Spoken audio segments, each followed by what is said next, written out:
तो चलिए, ये है मेरी क्वालिफिकेशन।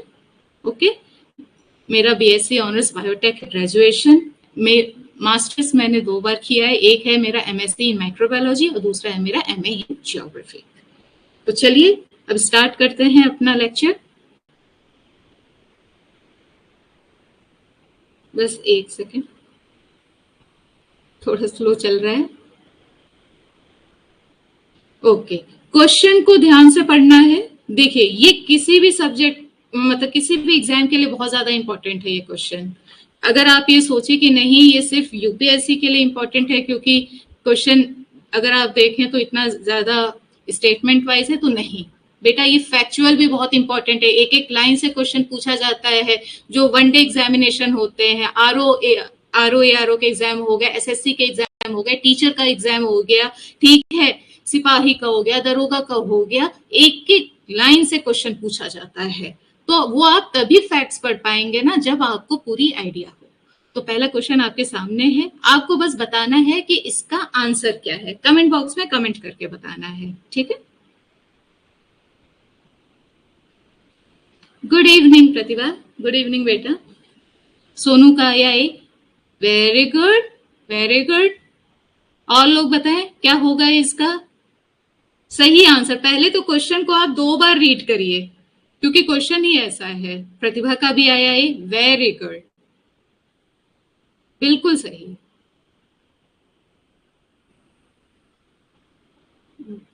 अमरीश जी का भी आया है, वेरी गुड बेटा, बिल्कुल सही आंसर आप लोग दे रहे हैं।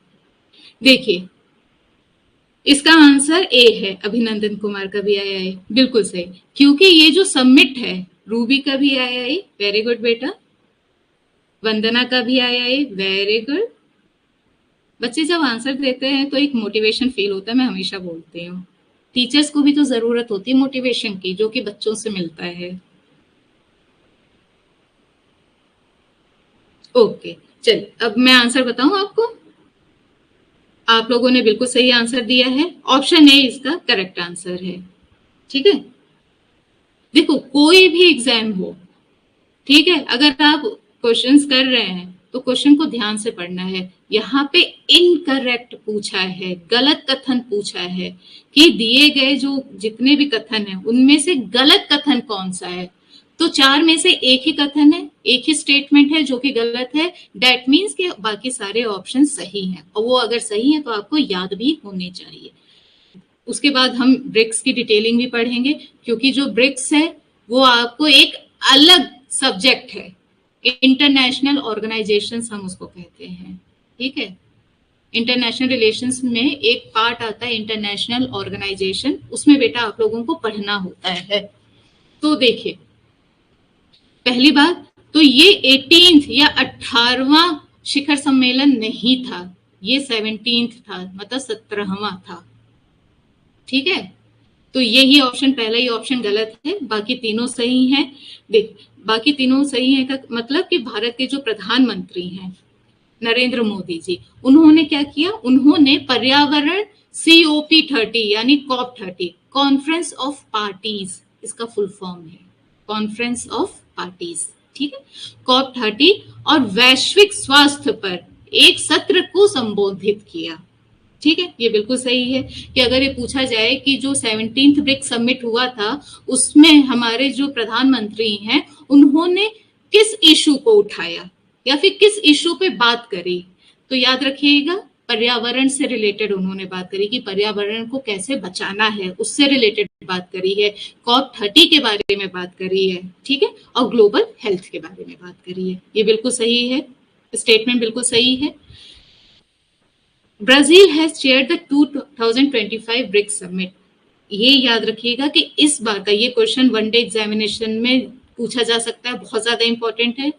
इंपॉर्टेंट मैं लिख दे रही हूँ, याद रखिएगा, बहुत ज्यादा इंपॉर्टेंट है। ब्राजील इस बार का जो 2025 में 17th या फिर हम बोले 17वीं शिखर सम्मेलन हुई थी ब्रिक्स की, उसका जो अध्यक्षता है वो किसने की है, ब्राजील ने की है, याद रखिएगा। और 2025 की मतलब 2025 की तो ब्राजील ने करी है, और 2026 भी आपके लिए बहुत ज्यादा इंपॉर्टेंट है, क्योंकि 2026 की तो चेयरमैनशिप है या फिर जो अध्यक्षता है वो भारत करेगा। ये दोनों चीजें आप याद रख लीजिए, ठीक है, लिख लीजिए। आप पेन पेपर बेटा लेके बैठा करो, ये जो चीजें मैं बताती हूँ स्टेटमेंट है वो तो आपको पढ़ना ही है, उसके अलावा जो एक्स्ट्रा बता रही हूँ वो भी आप लिखना, ठीक है। वैसे मैंने ये डिटेल में आगे भी अच्छा यहाँ पे लिखा ही है कि 2026 का जो ब्रिक्स समिट है वो भारत में होगा, ठीक है, समझ में आया। तो ये तो हमारा क्वेश्चन हो गया। अब हम लोग बार बार ब्रिक्स के बारे में पढ़ रहे हैं, ब्रिक्स ब्रिक्स ब्रिक्स, तो अब देखते हैं कि ब्रिक्स क्या है। घबराने की कोई बात नहीं है, स्लाइड सारी हिंदी और इंग्लिश दोनों में है, ठीक है। तो आपको जो समझ में आए, जिस भी मीडियम से आप पढ़ना चाहो, भले ही वो इंग्लिश हो या हिंदी हो, दोनों लैंग्वेजेस के लिए कंफर्टेबल होगा, ठीक है। तो पहले देखते हैं ब्रिक्स। हम लोग ब्रिक्स बोल रहे हैं, ब्रिक्स का फुल फॉर्म क्या है पहले तो वही हम जान लें। ब्रिक्स में देखो ये जो फुल फॉर्म है ना, इसका क्या होता है, जितने भी देश हैं जो इसके मेंबर है उनके नाम का जो पहला अक्षर होता है, जो फर्स्ट इनिशियल होता है, उसको रख के ये ऑर्गेनाइजेशन का नाम रखा गया है। जैसे बी से ब्राजील हो गया, आर से रशिया हो गया, आई से इंडिया हो गया, सी से चाइना हो गया और एस से साउथ अफ्रीका हो गया, ठीक है। उसके अलावा ये बहुत ज्यादा इंपॉर्टेंट है, ये 1 जनवरी से ही स्टार्ट हुआ है, 1 जनवरी 2024। ईयर याद रखिएगा जरूर से, ईयर यहाँ पे नहीं लिखा है। 1 जनवरी 2024 से इजिप्ट, इथियोपिया, ईरान और यूएई, ठीक है, इजिप्ट, इथियोपिया, ईरान और यूएई, ये 4 देश भी ब्रिक्स के फुल टाइम मेंबर बन गए हैं। इन चारों का नाम पूछा जा चुका है, ठीक है, स्टेट पीसीएस में जो हुआ था 2024 में, इसलिए मैं बोल रही हूँ कि हो सकता है कि बीपीएससी में पूछा जाए।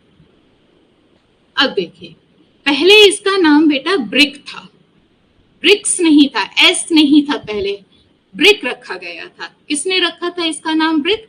वो एक ब्रिटेन के इकोनॉमिस्ट या अर्थशास्त्री थे, उनका नाम था जिम ओनील, इन्होंने रखा था ब्रिक। बाद में जब, अब देखिए, जब 2010 में मीटिंग हुई तो फिर वहां पे साउथ अफ्रीका ने भी इस ऑर्गेनाइजेशन को या फिर हम बोले इस संगठन को ज्वाइन कर लिया, इसके साथ हाथ मिला लिया, जिसके बाद इसका नाम ब्रिक्स हो गया। पहले ब्रिक था, फिर 2010 में साउथ अफ्रीका ने ब्रिक को ज्वाइन कर लिया और साउथ अफ्रीका का इनिशियल या पहला अक्षर एस जो है वो इसमें इंक्लूड कर दिया गया नाम में और नाम हो गया ब्रिक्स, ठीक है। और इसकी पहली मीटिंग जो है वो कब रखी गई थी? 2006 में रखी गई थी। इतना समझ में आया? कोई कंफ्यूजन किसी भी तरीके का?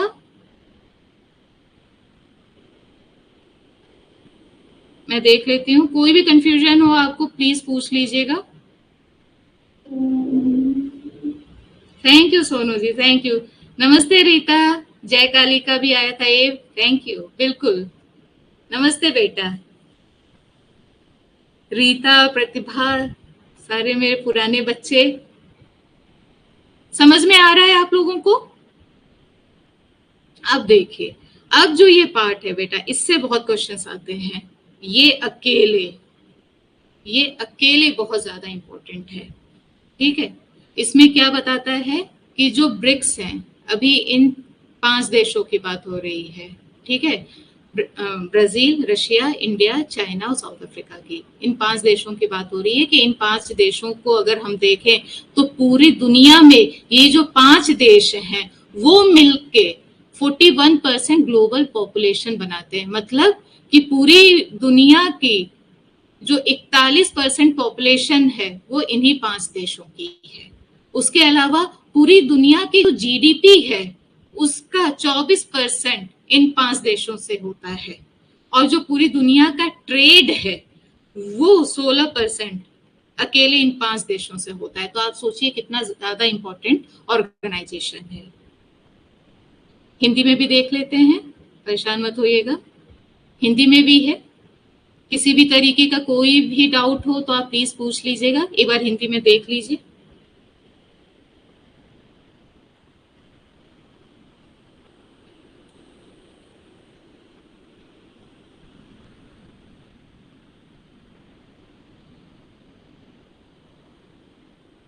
गुड इवनिंग रूबी बेटा। रूबी को भी शायद मैंने पढ़ाया है। हाँ, समझ में आ रहा है आप लोगों को? कोई कंफ्यूजन किसी भी तरीके का?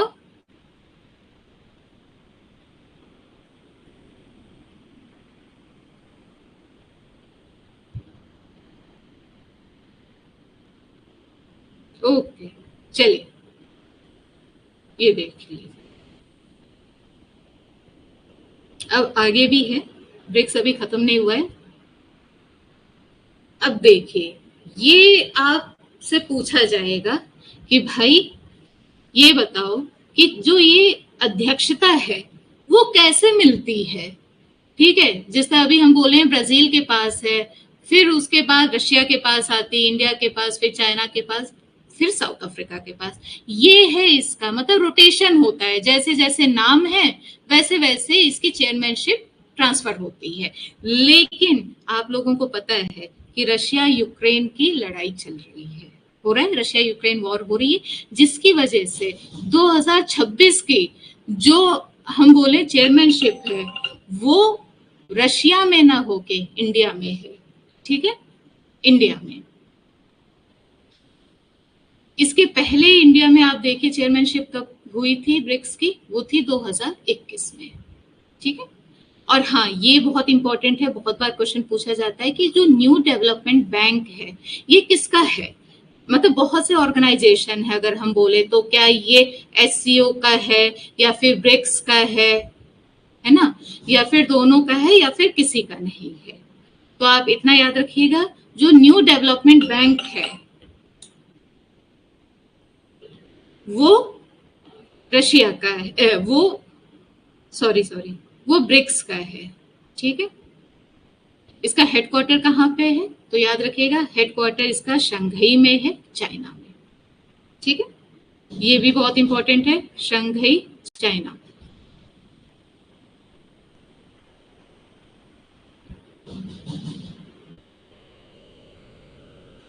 ओके ओके, एक मिनट होल्ड रखना आप लोग ना।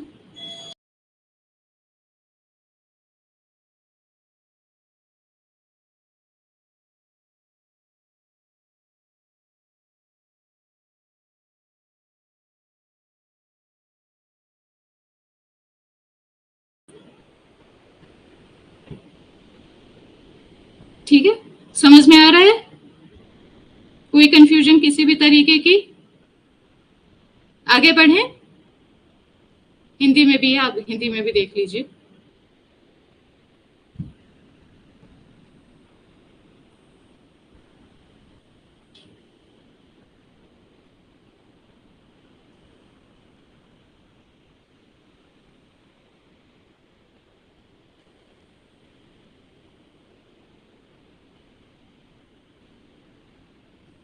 कंफ्यूजन है कोई?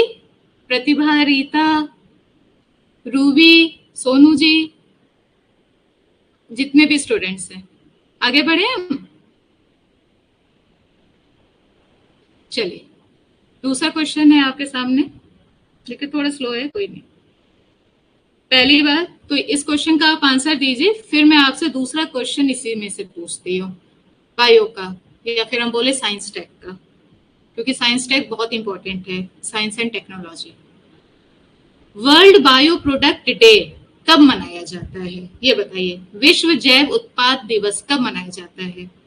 कोई भी आंसर आ रहा हो दिमाग में बस बता दीजिए, कोई फर्क नहीं पड़ता सही है कि गलत है। एक बार सिलेक्शन हो जाएगा ना तो फिर आपके लोग ऐसी कहानियां बनाएंगे कि वो रात को 2-2 बजे तक पढ़ती थी या पढ़ता था। 2 का ए रीता, वेरी गुड। प्रतिभा का आया सी, ओके बेटा। जय का भी आया सी, ओके बेटा, गुड। और बताएं, टिम्पल का भी आया 3, गुड, वेरी गुड। रूबी का भी आया सी, ओके, गुड गुड बेटा। सोनू का भी आया 3, मीन्स 8 जुलाई, ओके, गुड, बिल्कुल सही सोनू जी। और बताएं, देखो सही गलत नहीं फर्क पड़ता है, आंसर दो।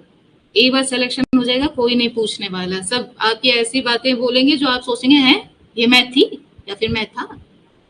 दुनिया है बेटा, पलटती है देखिए इसका करेक्ट आंसर है ऑप्शन बी, यानी कि 7 जुलाई।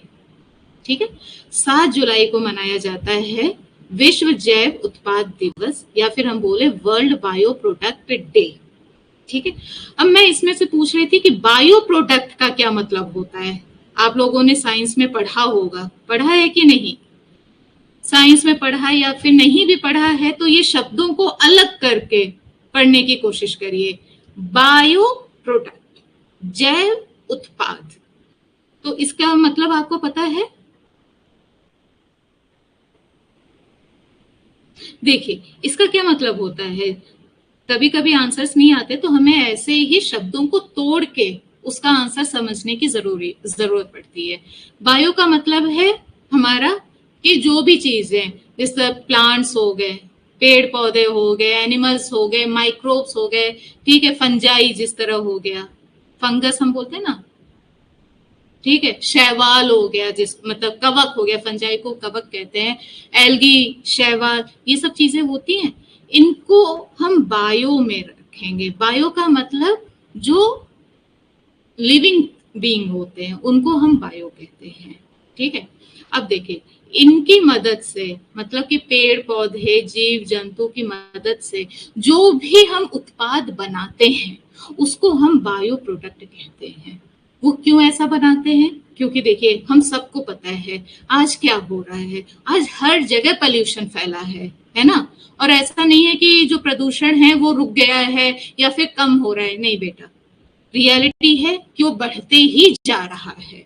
तो हर एक देश अपनी तरफ से एक नेशनल लेवल यानी कि राष्ट्रीय स्तर पे और एक इंटरनेशनल लेवल यानी कि अंतरराष्ट्रीय स्तर पे पूरी कोशिश करते हैं कि भाई उनके यहाँ पोल्यूशन को कम किया जाए।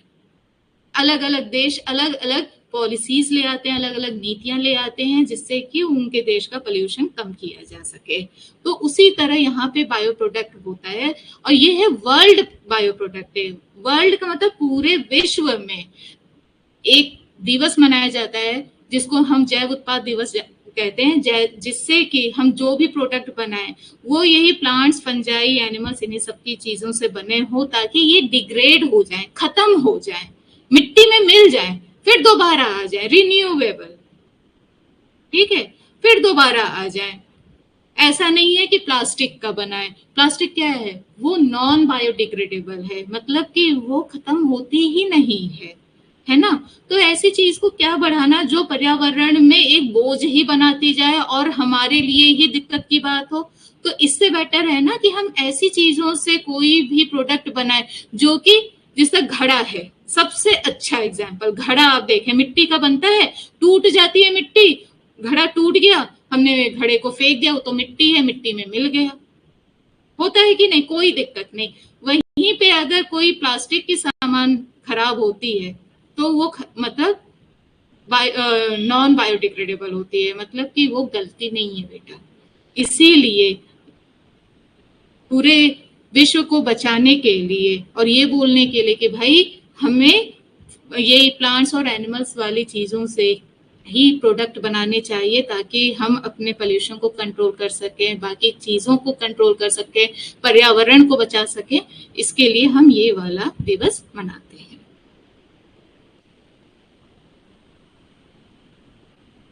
सोनू का 3 ओके, समझ में आया? क्योंकि देखिए कभी कभी क्या होता है कि ये क्वेश्चन जो है बस यही आ जाता है कि बायो प्रोडक्ट का मतलब क्या होता है।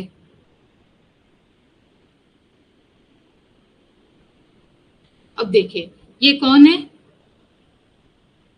ये हमारे यूनियन मिनिस्टर हैं साइंस और टेक्नोलॉजी के। ठीक है, बताइएगा इनका नाम पता है किसी को? Jitendra Singh ji, department of biotechnology. Department of biotechnology किसके अंडर है? बायोटेक्नोलॉजी विभाग किसके अंडर है? कौन से मंत्रालय के अंदर है? तो वो है ministry of science and technology. ठीक, नेक्स्ट है, देखिए इसमें इन्होंने बात बोली है, ठीक है, हमारे जो यूनियन मिनिस्टर हैं जो जितेंद्र सिंह जी हैं, उन्होंने एक बात बोली है कि भारत ने 2030 तक $300 बिलियन की जैव अर्थव्यवस्था का लक्ष्य रखा है। ठीक है, तो ये क्वेश्चन आ सकता है कि $300 बिलियन की बायो इकोनॉमी इंडिया कब तक बनने का टारगेट रखा है? 2030 तक का। ठीक है, ये बहुत इंपॉर्टेंट है, याद रखिएगा। अब नेक्स्ट क्वेश्चन आते हैं, क्वेश्चन नंबर 3। इसको बताइएगा। इसकी एक एक जो मैंने ये सब चीजें लिखी हैं आपको बताऊंगी कि ये कौन से स्टेट में है या फिर कौन से शहर में है, क्योंकि जो वन डे एग्जामिनेशन होता है उसमें डायरेक्ट आ जाता है कि CSIR का जो CDRI है वो कहाँ पे स्थित है। ठीक है, तो क्वेश्चन है, पहले तो क्वेश्चन देख लेते हैं। केंद्रीय विज्ञान एवं प्रौद्योगिकी राज्य मंत्री डॉक्टर जितेंद्र सिंह ने राष्ट्रीय बायो बैंक स्थापित किया है कहाँ पर? Union minister of state for science and technology doctor Jitendra Singh ji has national bank at has inaugurated होगा यहाँ पे। ठीक है, इनॉग्रेटेड बोल देते हैं। नेशनल बैंक एट कहाँ पे इन्होंने नेशनल बैंक खोला है डॉक्टर जितेंद्र सिंह जी ने? बताइएगा कमेंट बॉक्स में कमेंट करके, क्या होगा आंसर? कुछ भी तुक्का मारना है। प्रतिभा का आया बी, गुड। डिम्पल का आया 4, गुड। रूबी का भी आया 4, good. Very good, very good. और लड़के भी तो कमेंट करें। देखिए, हर जगह पढ़ाई में लड़कियां बाजी मार जाती हैं, भले वो 10th का हो या 12th का हो। संजू, हेलो बेटा। रीता का आया सी, ओके बेटा, हेलो। जय काली का आया सी, गुड। मनु का आया सी, वेरी गुड। चलिए, अब मैं आंसर बताऊं। हाँ, वंदना कुमारी का आया 4, वेरी गुड। कमेंट आप करो, कमेंट कर लो, पहले आंसर बता दो, क्योंकि सबसे ज्यादा जरूरी है आपकी ब्रेन स्टॉर्मिंग होना, आपका दिमाग दौड़ना। ठीक है, चलिए मैं बताती हूँ। किसी का आंसर आया अभी? संजू का ट्रेनिंग में हूं मैम, फिर भी आई हूँ आपका। थैंक यू बेटा, बहुत बहुत बहुत शुक्रिया। ट्रेनिंग बढ़िया चल रही है आपकी? चलिए, इसका आंसर है ऑप्शन डी, सही। ठीक है, बाकी सबने आंसर दिया है, गलत भी हो गया तो अब तो हमेशा याद रह जाएगा बेटा। ठीक है, मैं बोली ना, गलत वाले तो ज्यादा खुश होने चाहिए कि उनका आंसर एग्जामिनेशन हॉल में नहीं होगा गलत। तो इसका करेक्ट आंसर है ऑप्शन सी। ठीक है, कहाँ पे इन्होंने किया है? CSIR के institute of genomics and integrative biology में। ठीक है, CSIR का फुल फॉर्म होता है council of scientific and industrial research. ये है CSIR का फुल फॉर्म। ठीक है, तो ये जो चारों लैब हैं ये CSIR की लैब है। पहला है CDRI का फुल फॉर्म होता है बेटा सेंट्रल ड्रग रिसर्च इंस्टीट्यूट। ठीक है, आप लिख लो चाहो तो, सेंट्रल ड्रग रिसर्च इंस्टीट्यूट। और कहाँ पे है ये? तो याद रखिएगा, ये लखनऊ में है। दूसरा है NBRI, बहुत इंपॉर्टेंट है, ये UPSC में तो पूछता ही है, उसके अलावा स्टेट PCS में तो बहुत ज्यादा पूछता है इन सारे की लोकेशन। मतलब कभी CDRI आ जाएगा, कभी NBRI आएगा, कभी IITR आ जाता है। ठीक है, कभी NII आता है।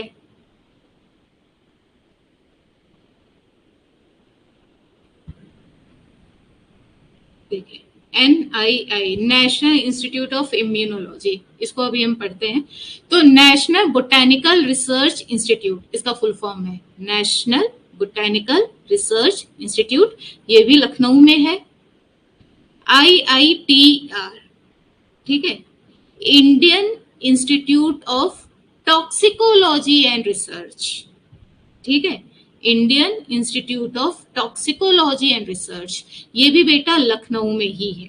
ठीक है, तो ये तीनों लखनऊ में है। अब आते हैं हम इसके करेक्ट आंसर पे।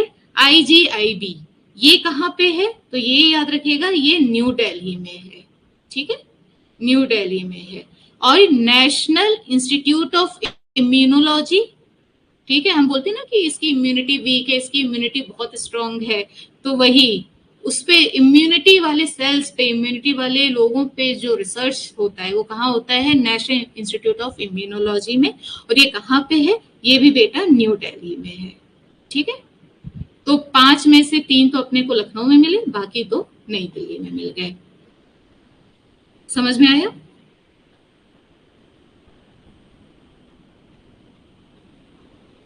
अब ये देखते हैं, बायो बैंक की बात हो रही है। देखिए बायो बैंक क्या होता है, आप लोगों ने बायो में पढ़ा होगा, आइडिया है? किसी को आइडिया है बायो बैंक? बायो में पढ़ा होगा, एकदम बढ़िया, वेरी गुड संजू, बहुत अच्छे, प्राउड ऑफ यू। अच्छा बताइए, बायो बैंक के बारे में किसी को आइडिया है कि क्या होता है? बस हाँ ना में बता दीजिए। ये बायोटेक का पार्ट है, बायोटेक बोले या फिर हम साइंस एंड टेक बोले, बात एक ही है, या फिर साइंस बोले, प्रतिभा नहीं। ओके बेटा, देखिए बहुत ज्यादा इंपॉर्टेंट है। अब आजकल देखे तो क्वेश्चंस ऐसे ही आ रहे हैं। बायो बैंक होता क्या है? बैंक है ये, बैंक। बैंक में हम अपने पैसे जमा करते हैं कि नहीं? बैंक में हम पैसा जमा करते हैं तो उसको हम बैंक कहते हैं। यहां पे बस एक शब्द यूज हो गया है, बायो। ठीक है, इसमें क्या होता है कि अब आप बोलो कि यहाँ पे हम क्या जमा करेंगे, तो बेटा देखिए, जो भी हमारी चीजें हैं, जिस तरह की डीएनए होता है, ठीक है, सेल्स होते हैं, स्टेम सेल्स होते हैं, इन सब को एक जगह हम स्टोर करके रख देते हैं ताकि उस पे रिसर्च हो सके। ठीक है, डीएनए का मतलब ये नहीं है कि आपकी पूरी बॉडी से ही वो लोग डीएनए निकालेंगे, नहीं, वो तो नाखून से भी डीएनए निकल सकता है, हमारे बालों से डीएनए निकल सकता है ना, हमारी सलाइवा से डीएनए निकल सकता है, और उसको निकाल के स्टोर किया जाता है। ठीक है, और जो स्टोर किया जाता है उसी को यहाँ पे बैंक कह देते हैं। स्टोर क्यों किया जाता है? ताकि आगे जब भी रिसर्च हो तो हमें उसके बारे में चीजें पता चल जाए। सिंपल सी बात है। ठीक है, अगर मान लीजिए हम ये बोले कि अभी हमने किसी, एक इंसान है, एक्स है, मान लीजिए एक्स का हमने डीएनए जो है स्टोर करके रख लिया है बायो बैंक में। अब क्या होगा, आज से 200 साल बाद, ठीक है, 200 साल बाद, ठीक है, इंसानों में भी चेंजेस होंगे। ठीक है भाई, हमारा क्लाइमेट चेंज हो रहा है तो हमारी भी चीजें चेंज होंगी। ठीक है, पहले के जो लोग हैं वो इतनी गर्मी में नहीं रहते थे, आज से 200 साल 300 साल पहले इतनी गर्मी नहीं थी। गर्मी जो है वो इंडस्ट्रीज के बनने से हुई है। ठीक है, टेम्परेचर बढ़ना शुरू हुआ है धीरे धीरे, उसके बाद हम इंसानों ने और बढ़ा दिया, जो कि आधुनिक जो आविष्कार करके, फ्रिज हो गई, वॉशिंग मशीन हो गई, एसी हो गया, इन सब से। ठीक है, तो सिलेंडर वगैरह हो गए।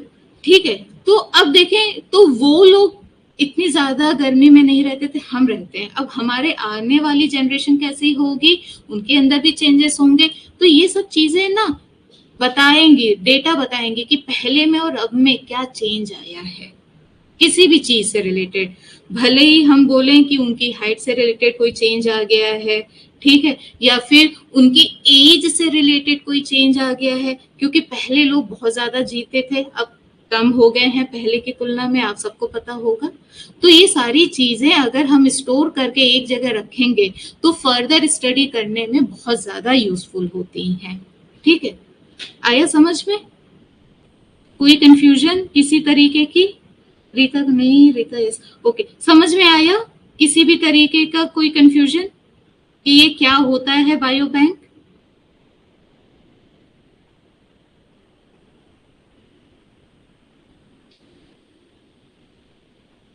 Okay okay Rita, thank you. अब यहाँ पे वही बोला गया है कि इंडिया में भी एक नेशनल बायो बैंक बनाया जा रहा है। ठीक है, और ये किससे इन्होंने आइडिया ली कि भारत में भी एक बायो बैंक होना चाहिए? ये इन्होंने इंग्लैंड से ली है आइडिया, क्योंकि इंग्लैंड में एक बायो बैंक है, उसका नाम है UK bio bank. United kingdom बोले या इंग्लैंड बोले या ब्रिटेन बोले, बात एक ही है। ठीक है, तो यूनाइटेड किंगडम से इन्होंने इंस्पिरेशन लिया, प्रेरणा ली, या फिर आइडिया लिया कि भाई जिस तरह से आप डेटा को स्टोर करके रखते हैं उसी तरीके से हम भी डेटा को स्टोर करके अपने देश में रखेंगे।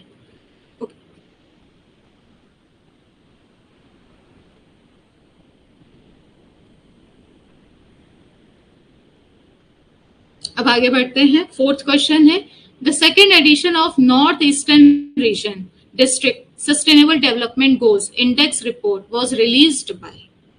बहुत इंपॉर्टेंट है ये क्वेश्चन।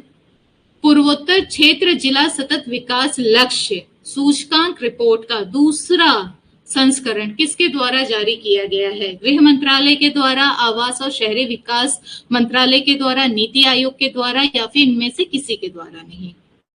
बताइएगा।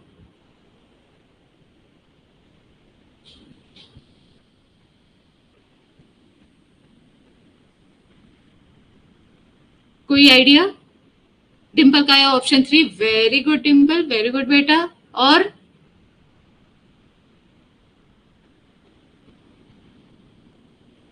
रीता का आया ऑप्शन बी। ओके बेटा, गुड। रूबी का भी आया ऑप्शन 3, गुड। सोनू कुमार का आया, सोनू जी का ऑप्शन नीति आयोग, गुड। जयकाली का भी आया नीति आयोग, रूबी का भी आया बी, गुड। चलिए एक हिंट दे देती हूँ, ये एक स्टैट्यूटरी वो है, एडवाइजरी बॉडी है, एडवाइजरी। मनु कर्ण का आया ऑप्शन बी, एडवाइजरी बॉडी है बेटा। ये बताइएगा इनमें से कौन सी है जो जिसको हम थिंक टैंक कहते हैं गवर्नमेंट ऑफ इंडिया का, या फिर एडवाइजरी बॉडी, मतलब कि जो बस एडवाइस देती है कि भाई सरकार को ऐसे काम करना चाहिए। वो है ऑप्शन सी, नीति आयोग। ठीक है, वेरी गुड, सबने आंसर दिया, बहुत अच्छी बात, बहुत ज्यादा। नीति आयोग बेटा इसका बिल्कुल सही आंसर है। अब देखो, नीति आयोग हमारा पॉलिटी का भी एक पार्ट है। ठीक है, पॉलिटी। अभी हम साइंस टेक के बारे में पढ़ रहे थे चीजें, है ना। उसके अलावा हमने इंटरनेशनल रिलेशन के बारे में पहला क्वेश्चन देखा, ब्रिक्स के बारे में। ठीक है, अब हमारा एक और सब्जेक्ट आ गया जिसके बारे में हम इस करंट अफेयर्स के थ्रू स्टैटिक पार्ट कवर करने वाले, वो है पॉलिटी, नीति आयोग। नीति आयोग, ये हिंदी में भी है स्लाइड, आप बिल्कुल परेशान मत होइएगा। एक बार मैं आपको नॉर्मली समझा दे रही हूँ, फिर मैं हिंदी वाली स्लाइड खोल दूंगी। नीति आयोग का फुल फॉर्म क्या है? पहले तो ये देखिए, national institution for transforming India. ठीक है, जब ये इंस्टीट्यूट बनाया गया था, ठीक है, तो बहुत ज्यादा इसके बारे में क्वेश्चन आता था कि इसका पहले तो आप फुल फॉर्म बता दो कि नीति का फुल फॉर्म क्या है। तो बेटा ये है इसका फुल फॉर्म। इसको बनाया कब गया था? तो याद रखिएगा, इसको 1 जनवरी 2015 को बनाया गया था। और जब ये 1 जनवरी 2015 को बनाया गया था तो इसने किसकी जगह ली थी? किसको हटा के, या फिर हम बोले कि किसको हटा के नीति आयोग बनाया गया था? किसको रिप्लेस किया नीति आयोग ने? तो वो है बेटा प्लानिंग कमीशन। ठीक है, प्लानिंग कमीशन की जगह जो हमारी नई सरकार आई थी 2014 में, उन्होंने नीति आयोग को ले आया। इसको हम बोलते हैं थिंक टैंक है ये। इंडिया का बोले या फिर गवर्नमेंट ऑफ भारत सरकार का बोले या भारत का बोले, बात इस टाइम एक ही है। तो थिंक टैंक है, मतलब ये एक एडवाइजरी बॉडी है, याद रखिएगा, एडवाइस देती है। ठीक है, सलाह देती है कि भाई सरकार को ऐसे काम करना चाहिए। ठीक है, भले ही वो हम बोले कि सेंट्रल लेवल पे हो या फिर केंद्र लेवल पे हो, या फिर हम बोले स्टेट लेवल पे हो या फिर राज्य लेवल पे हो। ठीक है, सरकार को कैसे काम करना चाहिए वो ये नीति आयोग बताता है। और इसकी बात को मानना ना मानना ये सरकार पे डिपेंड करता है। ऐसा नहीं है कि अगर नीति आयोग ने कोई बात बोल दी है तो वो सेंट्रल गवर्नमेंट को या स्टेट गवर्नमेंट को मानना जरूरी है। ठीक है बेटा, ये स्टेटमेंट आता है कि इसने जो भी अपनी बातें बोली है नीति आयोग ने, क्या वो बाइंडिंग होती है? क्या वो मानना जरूरी होता है सरकार के द्वारा? तो नहीं, ऐसा कुछ भी नहीं है। हम तो एडवाइस दे रहे हैं, एडवाइस लेना ना लेना आपकी मर्जी। ये सबसे ज्यादा इंपॉर्टेंट एक लाइन, ये कोई कॉन्स्टिट्यूशनल बॉडी नहीं है, ये एक एडवाइजरी बॉडी है। बार बार इसलिए बोल रही हूं, आता है क्वेश्चन। अब इसमें कौन कौन होता है ये भी हम देख लेते हैं। तो बेटा देखिए, इसमें चेयरपर्सन होते हैं, चेयरपर्सन बोले या फिर हम बोले चेयरमैन। तो नीति आयोग को बनाया है हमारी केंद्र सरकार ने, तो इसके जो चेयरमैन होते हैं वो होते हैं भारत के प्रधानमंत्री। फिर उसके बाद होते हैं वाइस चेयरमैन। वाइस चेयरमैन को कौन सेलेक्ट करता है या फिर कौन अपॉइंट करता है? तो वो हमारे प्रधानमंत्री करते हैं। ठीक है। इसके अलावा सीईओ भी होते हैं, ठीक है, चीफ एग्जीक्यूटिव ऑफिसर होते हैं। बाकी ये सारे मेंबर्स होते हैं, चीफ मिनिस्टर्स होते हैं, ठीक है, सारे राज्यों के चीफ मिनिस्टर्स होते हैं, और जो यूनियन टेरिटरीज होती हैं, ठीक है, उसके लेफ्टिनेंट गवर्नर भी इसका पार्ट होते हैं। रीजनल काउंसिल देख लीजिए, बस अभी आप ये देख लीजिए, ठीक है, फिर मैं आपको पूरी बात बताती हूँ। फिर उसके बाद एडहॉक मेंबरशिप भी होती है। एडहॉक, आपने एडहॉक प्रोफेसर सुना होगा, एडहॉक टीचर सुना होगा। एडहॉक मतलब कि जो लोग परमानेंट नहीं होते, गेस्ट लेक्चर लेने आते हैं, ठीक है, उनको एडहॉक बोलते हैं। तो इनमें से जो मेंबर्स हैं उनमें से 2 मेंबर्स होते हैं जो कि परमानेंट नहीं होते हैं, ठीक है। एक्स ऑफिशियो मेंबरशिप होती है, ये आप बस एक बार देख लीजिए। सीईओ जिनके बारे में मैंने आपको पहले ही बताया था, इनका नाम इंपॉर्टेंट है, मैं अभी आपको बताऊंगी। बाकी ये सब चीजें हैं। मैंने आपको बताया ना कि नीति आयोग क्या करता है, ये सलाह देता है कि भाई हमारे हिसाब से आप ये काम इसको सही से और इस प्रकार से कर सकते हैं, या फिर ये काम आपने गलत किया है, आपको ये काम नहीं करना चाहिए था, या फिर इस काम को हम और दूसरी तरीके से करें तो ज्यादा अच्छा होगा। ये सारी बातें बताती है नीति आयोग। तो it focuses on inclusive development, cooperative federalism and sustainable growth. अच्छा, ये बातें बता के क्या होता है, ग्रोथ ही होगी, ठीक है। अगर हम सेंट्रल लेवल पे या केंद्र लेवल पे बात करें तो वहां पे भी भाई कोई अच्छी सलाह देता है। अगर हमें मम्मी पापा बोलते हैं कि बेटा पढ़ाई करो, पढ़ोगे तभी तुम्हारा सिलेक्शन होगा, तो अच्छी सलाह ही तो दे रहे हैं ना, हमारा ही तो भला हो रहा है ना बेटा, तो भला तो होगा ही, ठीक है। उसके साथ साथ जो केंद्र है और जो राज्य हैं उनके बीच भी बहुत अच्छा बॉन्ड बनेगा, ठीक है, और ग्रोथ होगी। हिंदी में देख लेते हैं, हिंदी एक ये देख लीजिए हिंदी, ये पॉलिटी का बहुत इंपॉर्टेंट है। अपॉइंटेड बाय, बिल्कुल बिल्कुल, नीति आयोग का गठन कब, 1 ऋतु रूबी बेटा 1 जनवरी 2015 में हुआ था, देख लीजिए, पहली ही लाइन है, बिल्कुल बिल्कुल।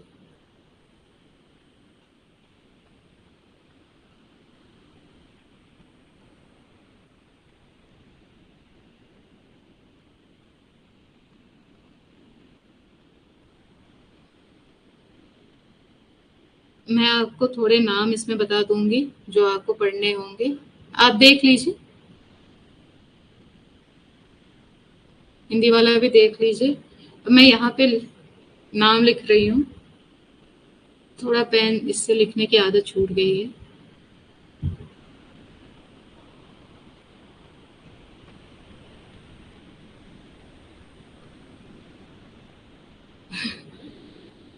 इसको छोड़ दीजिएगा, इस राइटिंग।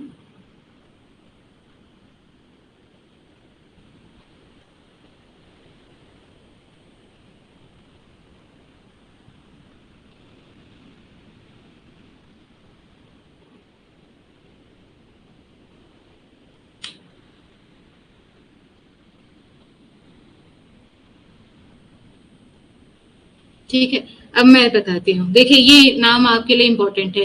पहले तो चेयरमैन का नाम कौन क्या होगा, नरेंद्र मोदी जी होगा, क्योंकि इसके जो चेयरमैन हैं वो भारत के प्रधानमंत्री होते हैं, ठीक है, पहला। दूसरा इंपॉर्टेंट नाम पूछा जाता है कि नीति आयोग के इस टाइम के वाइस चेयरमैन का नाम क्या है, तो याद रखिएगा सुमन बेरी नाम है, ठीक है। फिर ये पूछा जाता है कि नीति आयोग के सीईओ का नाम क्या है, तो ये याद रखिएगा BVR सुब्रमण्यम नाम है, ठीक है, BVR सुब्रमण्यम। वाइस चेयरमैन है सुमन बेरी और सीईओ है BVR सुब्रमण्यम। उसके अलावा पहला अगर हम बोले कि पहला वाइस चेयरमैन कौन था, तो याद रखिएगा अरविंद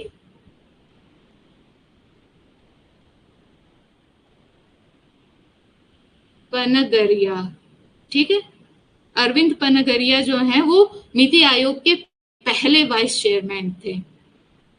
और जो पहली सीईओ थी याद रखिएगा, जो पहली सीईओ थी वो फीमेल थी, उनका नाम था एस खुल्लर। ये दोनों नाम पूछे जाते हैं। कभी कभी पहला पूछ लेता है कि पहले वाइस चेयरमैन कौन है, तो ये है नाम। पहला सीईओ कौन है नीति आयोग का, तो ये है नाम। करंट में कौन है, तो ये है। ठीक है, नाम याद रख लीजिएगा या फिर लिख लीजिएगा।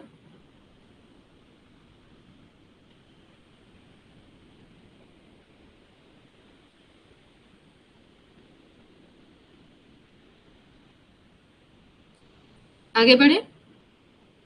ये वनडे एग्जामिनेशन में बेटा बहुत ज्यादा इंपॉर्टेंट है। ठीक है, ऐसे ही क्वेश्चंस बीपीएससी के टीआरई में पूछा जाता है। इनफैक्ट आरओ में भी ऐसे क्वेश्चंस आते हैं, स्टेट पीसीएस में भी आते हैं, एसएससी में भी आते हैं। यूपीएससी तो है ही, आप छोड़ दो। यूपीएससी कब कैसे क्वेश्चन पूछ ले वो अनप्रेडिक्टेड है। अब ये है कि हाल ही में खबरों में रहा सक्षम 3000 क्या है। What is Saksham 3000 seen recently in news? A missile launched by ISRO. ISRO द्वारा प्रक्षेपित मिसाइल है ये, या फिर ये एक रॉकेट है जिसको कि डीआरडीओ ने लॉन्च किया था, या फिर एक गन है जिसको हमने रशिया से खरीदा है, या फिर ये एक high capacity data centre network switch है, राउटर है। मतलब उच्च क्षमता वाला डेटा सेंटर नेटवर्क स्विच और राउटर है। बताइएगा ये क्या है। सक्षम 3000 क्या है ये, क्या लगता है आपको। ऑप्शन रूबी का डी, गुड। और बताएं, वेरी गुड बेटा। और बताएं,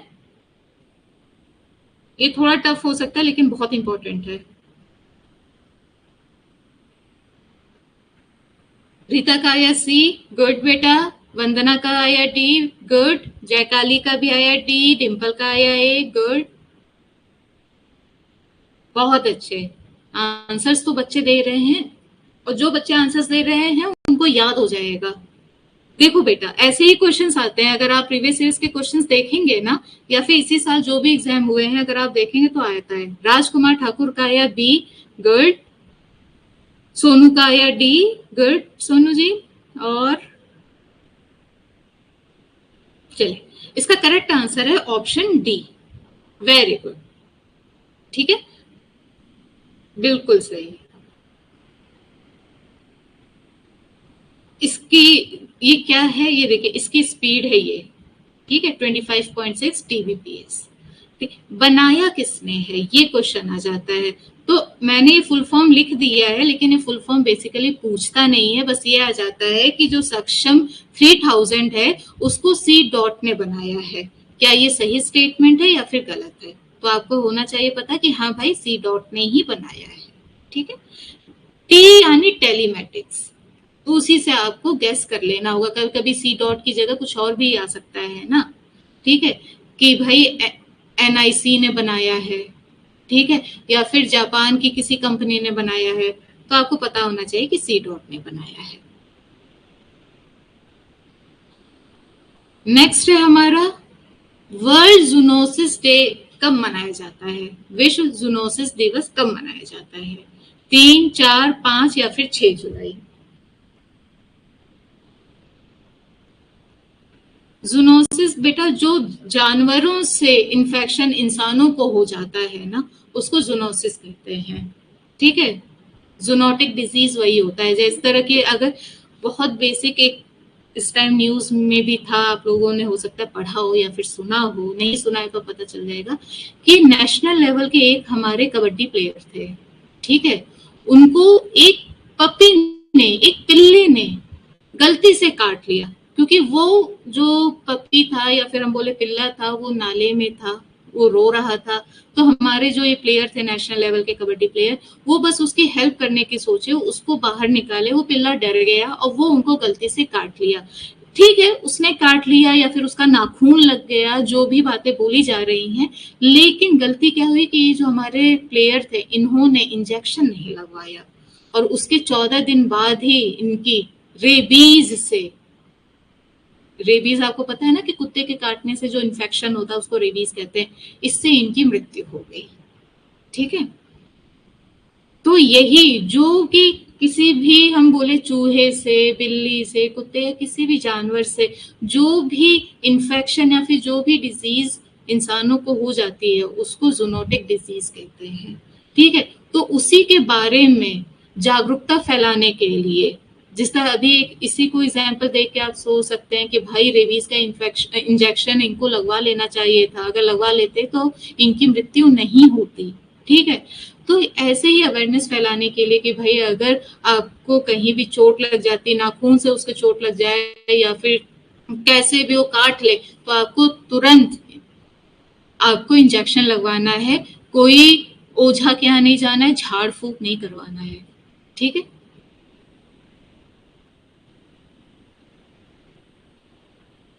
मनु ये बिल्कुल बिल्कुल 6 जुलाई, बिल्कुल बिल्कुल बेटा। मनु का डी, राज डी, मनु बिल्कुल बिल्कुल उनकी डेथ हुई। ऐसे भी चीजें हैं, क्या कर सकते हैं। तो उसी के बारे में है कि ये है क्या, कि देखिए जूनोसिस, इसी को हम जूनोटिक डिजीज भी कहते हैं। ये इन्फेक्शियस डिजीजेस होती हैं जो कि एनिमल्स से ह्यूमंस को मिलती हैं, मतलब जानवरों से इंसानों को मिलती हैं। ठीक है, ऐसा नहीं कि इंसान काट ले और जानवर मर जाए। ठीक है, वो भी कभी कभी होता है कि हमारे भी दांतों में जहर होता है। अगर आपने ध्यान से देखा हो तो कभी कभी इंसान जो है, एक इंसान अगर दूसरे इंसान को गुस्से में बहुत तेज काट लेता है तो जिसको वो काटा रहता है ना, उसकी स्किन नीली पड़ जाती है जहां पे काटा रहता है। तो बेटा वो भी एक इन्फेक्शन ही होता है। अच्छा, मैं रेबीज के बारे में बोल रही हूँ। ठीक है, तो आपको क्या पता है, ये एक अलग वो है फैक्ट बता रही हूँ मैं, कि गोवा, ठीक है, पहला ऐसा स्टेट बना है, मतलब बहुत पहले ही बन गया था कि इंडिया का गोवा एक पहला ऐसा स्टेट है जो कि रेबीज फ्री बना। रेबीज फ्री मतलब गोवा के लोगों को किसी को भी रेबीज नहीं है, और वहां पे जितने भी कुत्ते हैं उनको वैक्सीन लगी हुई है। ये क्वेश्चन है, हो सकता है कभी पूछ ले।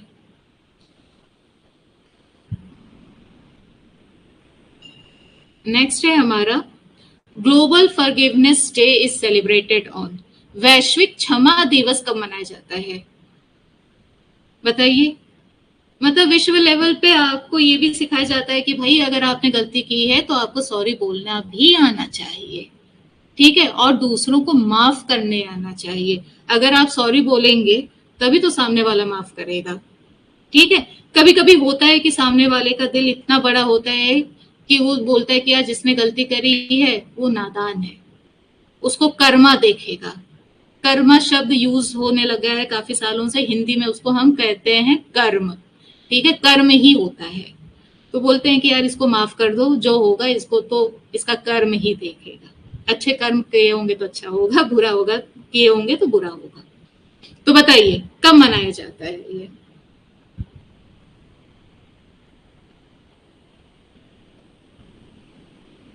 चांदनी का आया 7 जुलाई, सोनू का भी आया 7 जुलाई, सुजीत का भी आया सी, सोनू का सी, वेरी गुड बेटा। रूबी बेटा आपका भी सी इसी का है, बिल्कुल सही, ऑप्शन सी बिल्कुल सही। 7 जुलाई को मनाया जाता है क्षमा दिवस, ग्लोबल लेवल पे, वैश्विक लेवल पे, ताकि आपको माफ करना आना चाहिए लोगों को। अंदर ग्रज रख के नहीं रहना है वरना अपना ही नुकसान है। चलिए आगे बढ़ते हैं, बहुत इंपॉर्टेंट है बेटा ये। Which month is considered as sarcoma awareness month, कौन सा महीना सार्कोमा जागरूकता माह माना जाता है, जून, जुलाई, अगस्त या सितंबर। सार्कोमा आपको पता होगा क्या है, इसके बारे में मैं आगे डिटेल बताऊंगी। वेरी गुड बेटा, वेरी गुड, सही आंसर था बेटा। अब इसका बताइएगा। प्रतिभा का आया बी, वेरी गुड बेटा। रीता का भी आया बी, जैक काली का भी आया, रूबी का भी आया बी, वेरी गुड। राज का भी आया बी, वेरी गुड, बहुत अच्छे। सोनू जी का भी आया बी, वेरी गुड। देखिए जुलाई का जो महीना है ना बेटा, उसको सार्कोमा अवेयरनेस मंथ के तौर पे मनाया जाता है। सार्कोमा जागरूकता माह। सार्कोमा ना कैंसर होता है, ठीक है। उस दिन क्या होता है, अगर बहुत सी जगह अगर हम देखें, ठीक है, इंडिया में तो इतना ज्यादा अभी भी लोग नहीं करते हैं, लेकिन और देशों में बहुत जगह ऐसा होता है कि वहां पे जो बिल्डिंग्स है ना, उनको येलो कलर का पेंट कर दिया जाता है। येलो कलर से पेंट करने या फिर पीला कलर से पेंट करने का मतलब है कि सार्कोमा सार्कोमा के लिए जागरूकता फैलाया जा रहा है। पूरे महीने वो बिल्डिंग येलो पूरा दिखती रहती है। येलो जुलाई में ही उसको पेंट किया जाता है, अगले साल जुलाई में येलो पेंट कर दिया जाता है, ठीक है, ताकि लोगों को सार्कोमा के बारे में हम अवेयर कर सकें। देखिए कहीं कहीं स्मारक और अन्य स्थान को भी येलो कलर से पेंट कर दिया जाता है। अब देखिए ये है क्या, इसके बारे में मैं थोड़ा आपको बताऊंगी, आप लिख भी लीजिएगा कि सार्कोमा ना एक बहुत ही रेयर टाइप का कैंसर होता है बेटा, ठीक है। ये कनेक्टिव टिश्यू, आप लोगों ने ये पढ़ा होगा संयोगी ऊतकों में, ठीक है, कनेक्टिव टिश्यू का ये कैंसर होता है। इस तरह की हमारी जो बोन है, कार्टिलेज है, मसल, फैट या फिर ब्लड वेसल्स, वहां पे होता है। इसको हिंदी में देख लीजिए, हड्डी, उपास्थि, मांसपेशी, वसा या रक्त वाहिकों जैसे संयोगी ऊतकों में उत्पन्न होता है सार्कोमा कैंसर। देखिए इसके बारे में ये रेयर टाइप इसलिए बोला जाता है क्योंकि ये ना एक लंप की तरह आता है। लंप मतलब हम बोलते हैं, मतलब बहुत बार हमारे शरीर पे दाने हो जाते हैं, ठीक है, किसी किसी को थोड़े बड़े दाने होते हैं, किसी किसी को लगता है यार छोटी सी शरीर में कहीं गांठ बन गई है, फिर वो अपने आप ठीक हो जाता है। तो लोग ना इसलिए इग्नोर कर देते हैं, ये जो गांठ बनी रहती है उसको लोग इग्नोर कर देते हैं क्योंकि वो दर्द नहीं होता है।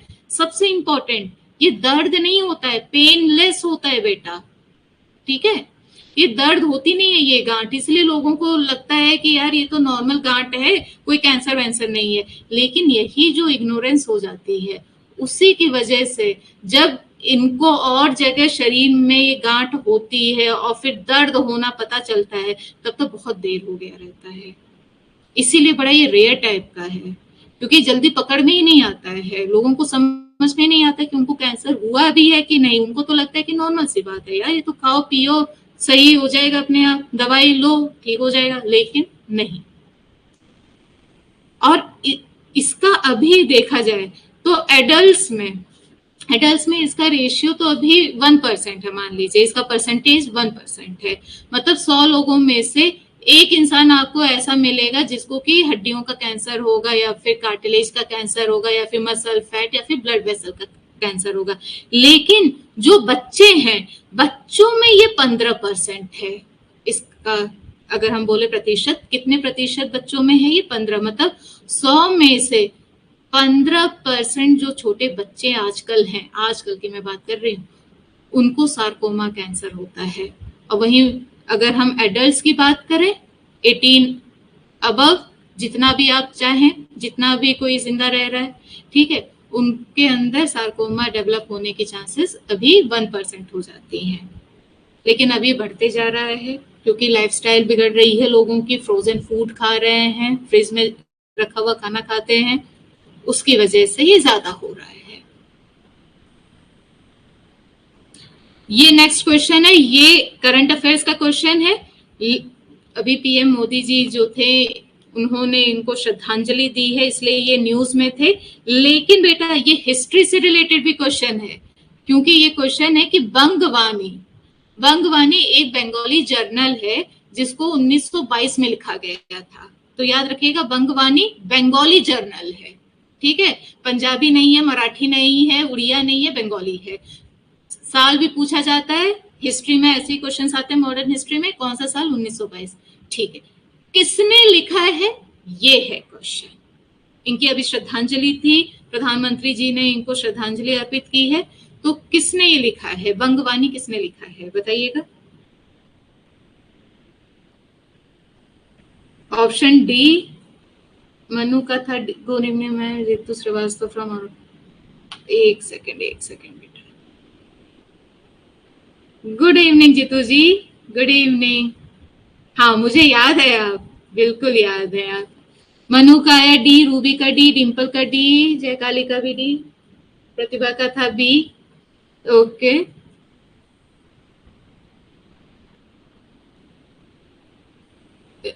ऋतिक का आया सी, वेलकम ऋतिक। मनु का आया बी, रीता का आया B. Okay okay good good. Hrithik का आया सी। हाँ देखिए इसका करेक्ट आंसर है ऑप्शन सी बेटा, ठीक है। बट सबने आंसर किया है इररिस्पेक्टिव ऑफ द फैक्ट कि वो सही है कि गलत है, बहुत अच्छी बात है। इसका मतलब आप एक्टिव हैं, आपका दिमाग एक्टिव है, आपके अंदर जज्बा है पढ़ाई करने का, बहुत अच्छी बात। ऑप्शन सी बिल्कुल सही आंसर है, डॉक्टर श्यामा प्रसाद मुखर्जी जी, ठीक है। इसके अलावा इन्होंने 1940s मतलब कि 1940 के दशक में इन्होंने राष्ट्रवादी या फिर नेशनलिस्ट भी इन्होंने लिखा था, ठीक है। तो ये एक तो नेशनलिस्ट हो गया और एक हो गया बंगवानी, ठीक है। नेक्स्ट क्वेश्चन है हमारा, ये बहुत इंपॉर्टेंट है। देखिए अभी हमने पॉलिटी पढ़ा, हिस्ट्री पढ़ा, इंटरनेशनल रिलेशन पढ़ा, साइंस एंड टेक पढ़ा, सब्जेक्ट्स मैं बता रही हूँ करंट के अलावा। वेलकम। अब इकोनॉमिक्स हम पढ़ेंगे, ठीक है। इकोनॉमिक्स अब हम पढ़ने वाले हैं, इससे ये पढ़ेंगे। पहले तो आप ये बताइए कि जिनी इंडेक्स अभी निकाला है, सबसे इंपॉर्टेंट जिनी इंडेक्स या फिर गिनी इंडेक्स कौन निकालता है? तो गिनी इंडेक्स निकालता है वर्ल्ड बैंक, ठीक है। गिनी सूचकांक विश्व बैंक द्वारा निकाला जाता है या रिलीज किया जाता है। तो इसके हिसाब से भारत की क्या रैंक है सर्वाधिक समान समाजों में? बताइएगा क्या रैंक है भारत की? गिनी कोएफिशिएंट हम बोलते हैं। सोनू का 4, वेरी गुड। 10th का भी, मनु का, सोनू का भी, अच्छा सोनू का ए आया, रीता का बी आया, जयकाली का 4th, सोनू का 4, सुजीत का 4, प्रतिभा का सी। ओके ओके, जयकाली का भी 4th। ओके गुड, बहुत अच्छे बेटा। जीतू का ए, वेरी गुड, बहुत अच्छे बच्चे आंसर्स कर रहे हैं, बिल्कुल सही। इसका करेक्ट आंसर है ऑप्शन ए, ठीक है, ऑप्शन ए। अब आप देखिए इंडिया की रैंक है 4थी, तो पहली 3 कौन है वो भी देख लेते हैं। पहला है स्लोवाक रिपब्लिक, ठीक है, ये है रेशियो 20। देखिए ये जो जिनी या फिर हम बोले गिनी कोएफिशिएंट, ठीक है, कहीं लोग जिनी बोलते हैं, कहीं लोग गिनी बोलते हैं, मैं गिनी बोलती हूँ, ठीक है। तो जो गिनी कोएफिशिएंट है वो क्या करता है, वो ना एक रेंज रखा है 0 से लेके 1 तक, ये एक रेंज है। अगर हम परसेंटेज की बात करें तो 0 तो 0% पे आ जाएगा और 1 का मतलब हो गया 100%, ठीक है। तो अभी हम अगर देखें परसेंटेज की बात हो रही है, तो अगर आप 0 पे हो, 0 का मतलब है कि अमीर और गरीब में, या फिर हम बोले अमीर गरीब क्या ही शब्द यूज होगा, कि एक इंसान है वो है एक्स और दूसरा इंसान है वो है वाई, ठीक है। इन दोनों का जो पैसा है, जो इनकम है, जो नेटवर्थ है, या कुछ भी बोले, एकदम इक्वल है, ठीक है। मतलब बिल्कुल 100% इक्वालिटी है, किसी भी जगह से कोई कम नहीं है एक दूसरे से, उसको हम 0 कहते हैं, 0%, ठीक है। अगर मान लीजिए बहुत ज्यादा डिफरेंस है, ठीक है, बहुत ज्यादा डिफरेंस है, मान लीजिए अंबानी के पास 1 सेकंड में 1 करोड़ रुपए आता है, तो वही एक इंसान है, ठीक है, जिसको एक दिन में 100 रुपए मिलता है। 1 सेकंड में 1 करोड़ रुपए आना और एक दिन में 100 रुपए पाना, आप देख रहे हैं कितना बड़ा अंतर है, ठीक है। तो अगर मान लीजिए अंबानी या कोई सा भी आप देख लीजिए कि एक इंसान है जो 1 सेकंड में 1 करोड़ रुपए कमा रहा है और दूसरा इंसान वो 24 घंटे में 100 रुपए कमा रहा है, तो इन दोनों की इनकम में तो बहुत ज्यादा अंतर है। 19-20 का नहीं भैया, 100 का अंतर मान लीजिए, ठीक है, तो इसको 100% इनइक्वालिटी मान लिया जाता है, ठीक है। इंडिया क्या है, इंडिया किस रेंज में आया है, 25.5, यहाँ पे है इंडिया, ठीक है।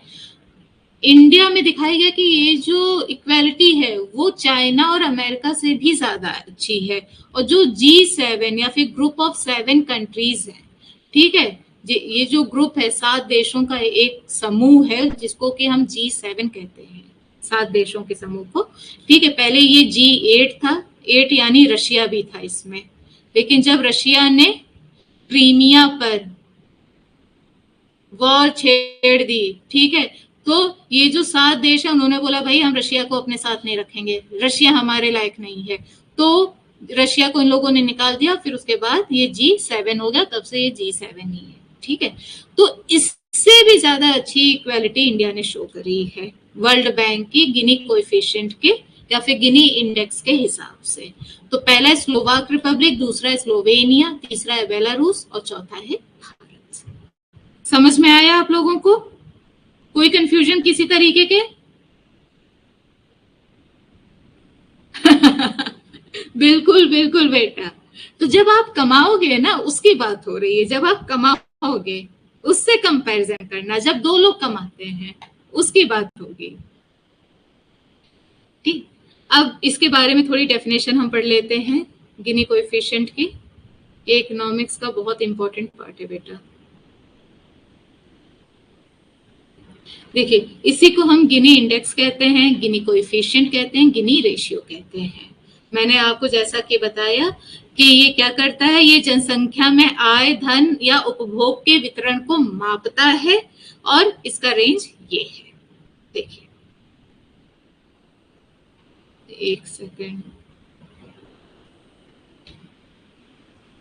मैं गिनी कोएफिशिएंट का ग्राफ बनाने की कोशिश कर रही हूँ।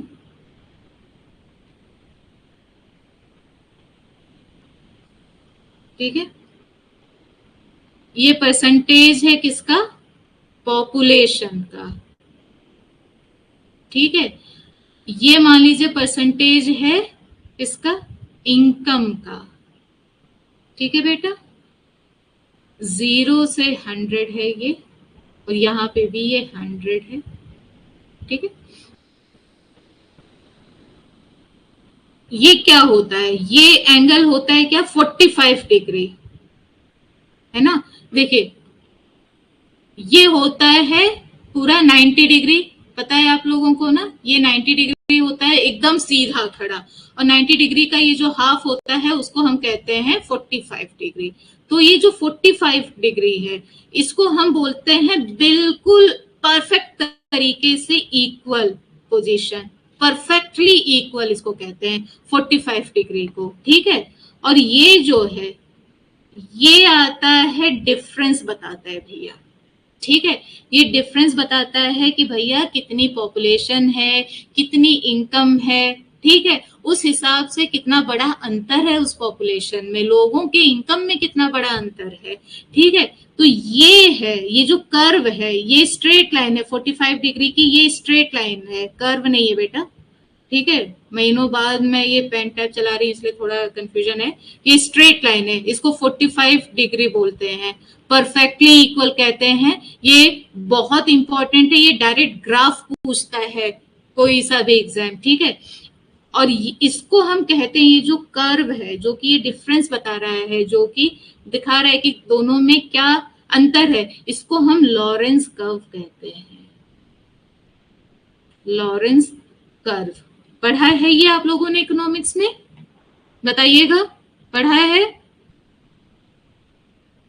नो मैम, ओके जे, पढ़ा है आप लोगों ने ये इकोनॉमिक्स में, थोड़ा ये टफ है मनु, ओके वेरी गुड बेटा, 12th में बस कोई बात नहीं, लेकिन याद आ गया कि क्या होता है। प्रतिभा ने पढ़ा, वेरी गुड बेटा, सोनू जी ने नहीं पढ़ा, अब पढ़ लिया, जीतू ने पढ़ा है, बहुत अच्छे, समझ में आ गया, किसी तरीके का कोई कंफ्यूजन?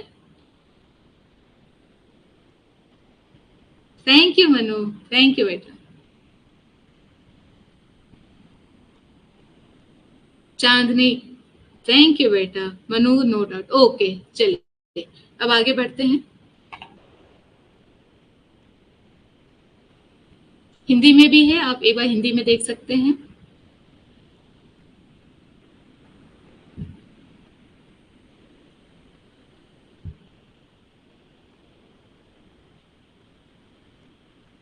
चलिए अब यहाँ देखते हैं। ये बहुत इंपॉर्टेंट है क्योंकि भारत की पहली कोऑपरेटिव यूनिवर्सिटी है। ठीक है, भारत का पहला सहकारी विश्वविद्यालय। नाम क्या है इसका, नाम पूछा जा सकता है। भारत का पहला है, जहां पे भारत का पहला हो, विश्व का पहला हो, पहला कोई भी इंसान हो, पहली महिला हो, वो बहुत इंपॉर्टेंट हो जाता है। तो भारत की जो पहली कोऑपरेटिव यूनिवर्सिटी, उसका नाम क्या है? उसका नाम है बेटा त्रिभुवन सहकारी विश्वविद्यालय।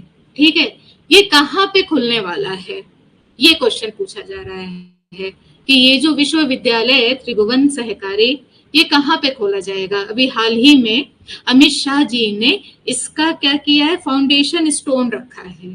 ठीक है, फाउंडेशन स्टोन रखा है। तो कहाँ पे खोला जा रहा है, पहले तो आप देखिएगा कि कोऑपरेटिव है, तो थोड़ा सा इससे हिंट समझिएगा।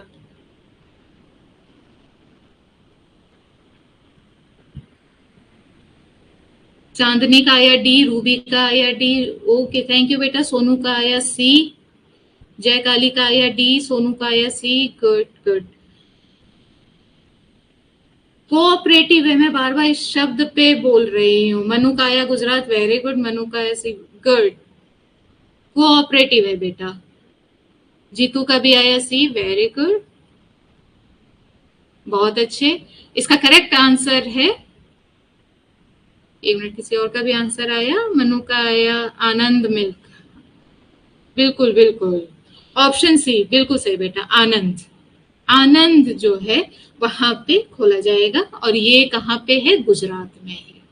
ठीक है, मैं इसलिए कोऑपरेटिव पे फोकस बार बार कर रही थी क्योंकि कोऑपरेटिव का सबसे बड़ा एग्जाम्पल है अमूल दूध। बोलते ना, अमूल दूध पीता है इंडिया।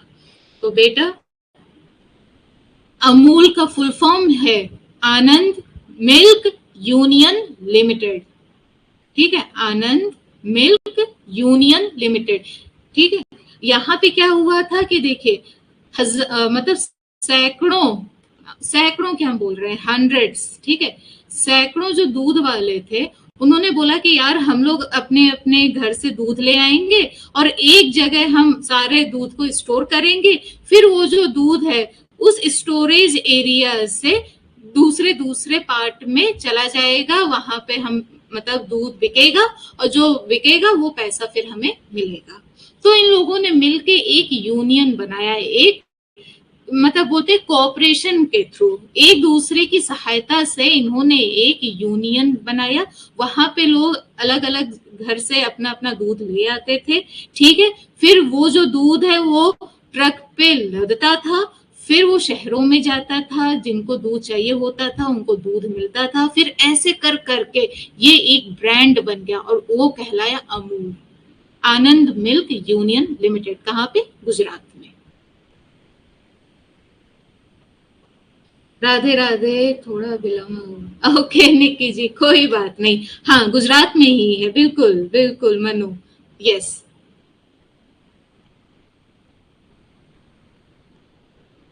बिल्कुल बिल्कुल, अच्छा बस कुछ ही देर में लेक्चर खत्म हो जाएगा।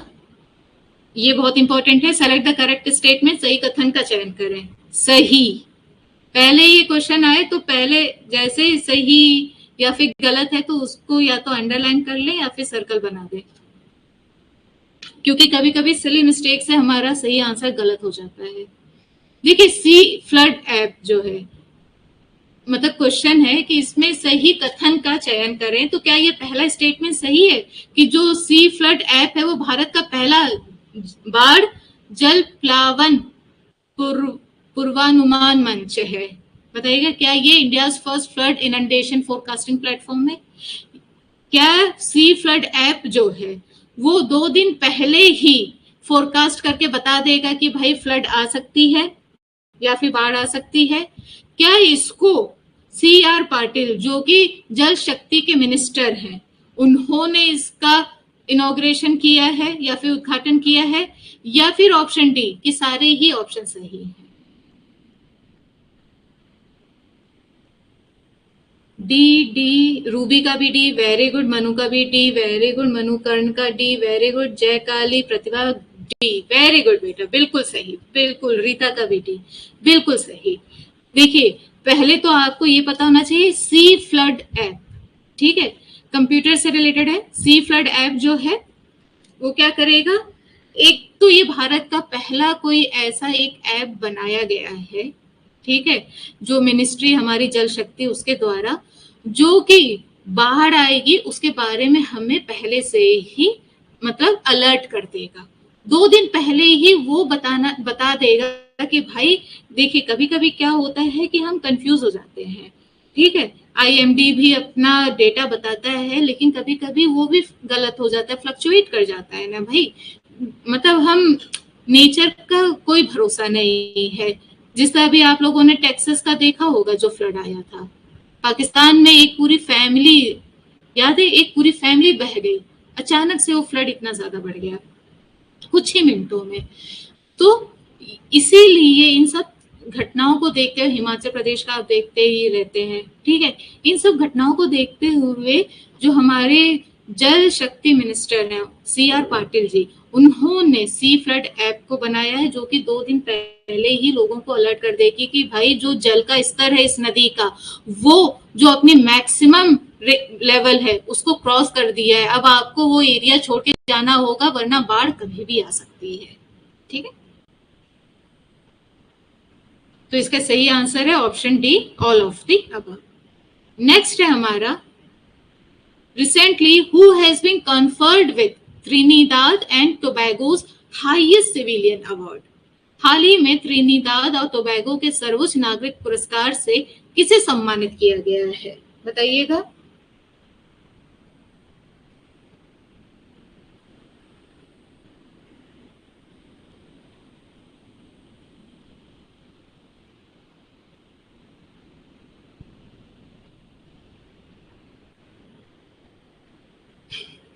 ये है बेटा, इंडिया का है तो इंडिया में रहेगा ना।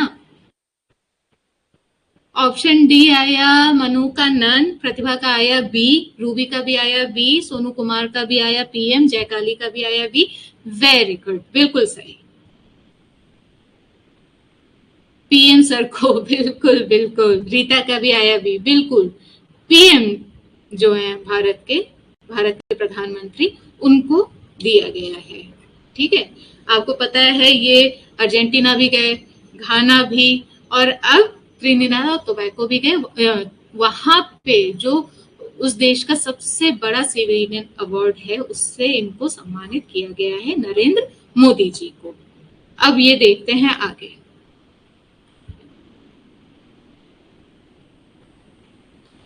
यहाँ के प्रेसिडेंट का नाम क्या है, तो प्रेसिडेंट का नाम याद रखिएगा, क्रिस्टिन कैंगलू, ठीक है।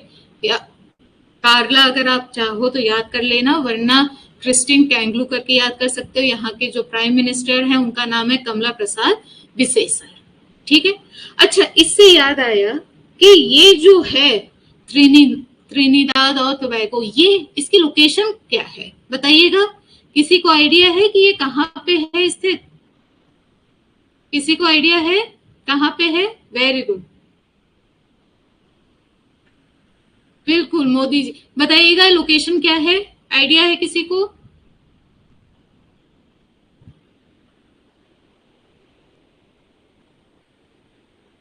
देखिए, ये जो कैरेबियन सी है,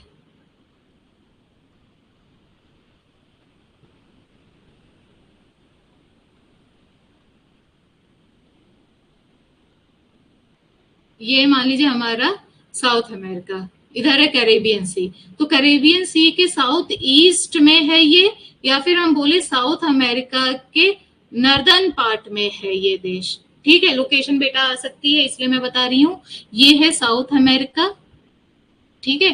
तो साउथ अमेरिका के नॉर्थ पार्ट में, मतलब ऊपर जो है वो वहां पे है, या फिर हम बोले कैरेबियन सी के साउथ ईस्ट में है ये, ठीक है, साउथ ईस्ट में।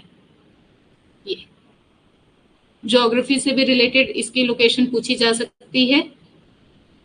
एक सेकेंड,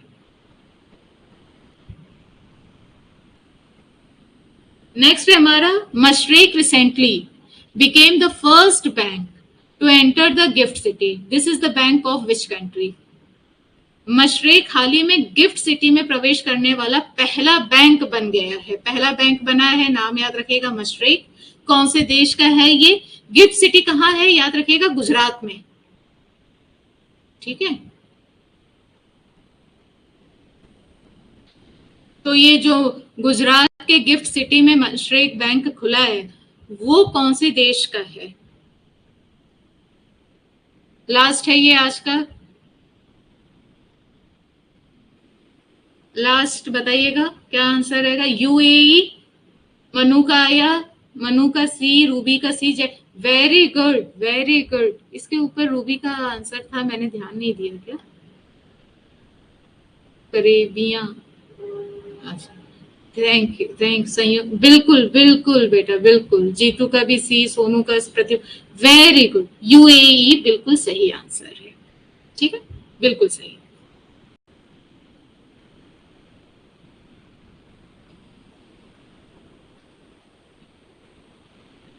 अब देखिए यूएई है, तो यूएई की प्रेसिडेंट का नाम क्या है? तो मोहम्मद बिन जायद अल नहयान यहाँ के राष्ट्रपति का नाम है। प्राइम मिनिस्टर का नाम है मोहम्मद बिन रशीद अल मखतूम।